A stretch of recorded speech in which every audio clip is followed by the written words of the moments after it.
بسم اللہ الرحمن الرحیم۔ السلام علیکم رحمۃ اللہ وبرکاتہ۔ آج سے ہم سیرت النبی صلی اللہ علیہ وسلم کا نیا سفر شروع کر رہے ہیں۔ یہ سفر صرف ہسٹری نہیں ہے بلکہ ہماری زندگی بدلنے والا سفر ہے۔ سیرت کا مطلب ہوتا ہے حضرت محمد صلی اللہ علیہ وسلم کی زندگی کے حالات، ان کا کردار اور ان کا مشن۔ جب نبی صلی اللہ علیہ وسلم کی عمر 40 سال ہوئی تو اللہ تعالیٰ نے آپ کو نبوت سے نوازا۔ اس کے بعد نبی صلی اللہ علیہ وسلم نے 23 سال تک اسلام کا پیغام دنیا تک پہنچایا۔ یہ 23 سال کا سفر قربانی، صبر، محنت اور سیکریفائس سے بھرا ہوا ہے۔ سب سے پہلے آتا ہے مکی دور جو 13 سال پر مشتمل ہے۔ اس دور میں نبی صلی اللہ علیہ وسلم نے مکہ میں رہ کر لوگوں کو اللہ کی طرف بلایا۔ یہ مکی دور 4 پارٹ میں ڈیوائیڈ ہوتا ہے۔ پہلے 3 سال جس میں خفیہ تبلیغ ہوئی۔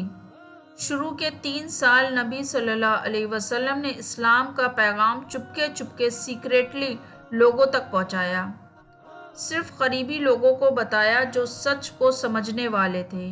یہ اسٹیج بہت نازک تھی لیکن یہیں سے اسلام کی بنیاد رکھی گئی۔ اگلے 2 سال کھلی دعوت اور قریش کی مخالفت۔ پھر اللہ کے حکم سے نبی صلی اللہ علیہ وسلم نے کھلی دعوت شروع کی۔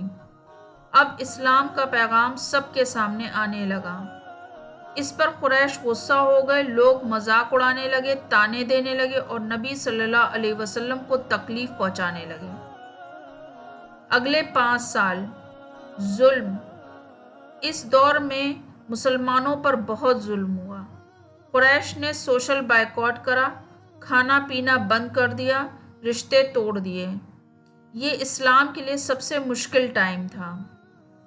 آخر کے 3 سال باہر کے لوگوں کو دعوت۔ مکی دور کے آخر 3 سال میں نبی صلی اللہ علیہ وسلم نے مکہ کے باہر کے لوگوں کو اسلام کی دعوت دینا شروع کری۔ یہیں سے مدینے کے لوگ اسلام کی طرف آئے اور پھر ہجرت کا راستہ بنا۔ اس کے بعد نبی صلی اللہ علیہ وسلم نے مدینہ ہجرت فرمائی۔ یہیں سے ہجری کیلنڈر کا آغاز ہوتا ہے۔ مدینے کا دور 10 سال پر مشتمل ہے۔ اس دور کو 3 پارٹ میں ڈیوائیڈ کرا گیا ہے۔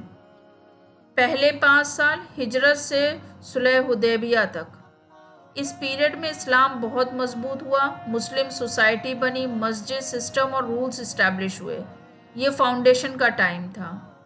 اگلے 3 سال حدیبیہ سے فتح مکہ تک۔ اس دور میں اسلام بہت تیزی سے پھیلا اور پھر فتح مکہ ہوئی جہاں نبی صلی اللہ علیہ وسلم نے دشمنوں کو بھی معاف کر دیا۔ آخری 2 سال پورے عرب میں اسلام۔ مدنی دور کے آخر 2 سال میں تقریباً پورا عرب اسلام میں داخل ہو چکا تھا۔ یہ اللہ کی مدد اور نبی صلی اللہ علیہ وسلم کی محنت کا نتیجہ تھا۔ اگر ہم اس پورے کو سم اپ کریں تو مکی دور کے 13 سال، مدنی دور کے 10 سال۔ اس طرح نبی صلی اللہ علیہ وسلم نے 23 سال تک اسلام کا پیغام پہنچایا۔ سیرت النبی صلی اللہ علیہ وسلم پڑھنا صرف علم حاصل کرنا نہیں بلکہ اپنی زندگی کو بہتر بنانا ہے۔ اگر ہم نبی صلی اللہ علیہ وسلم کے طریقے پہ چلنا سیکھ لیں تو ہماری دنیا بھی سدھر جائے گی اور آخرت بھی۔ انشاءاللہ اگلے سبق میں ہم سیرت کا نیکسٹ ٹاپک سیکھیں گے۔ السلام علیکم رحمۃ اللہ وبرکاتہ۔ جزاک اللہ خیر۔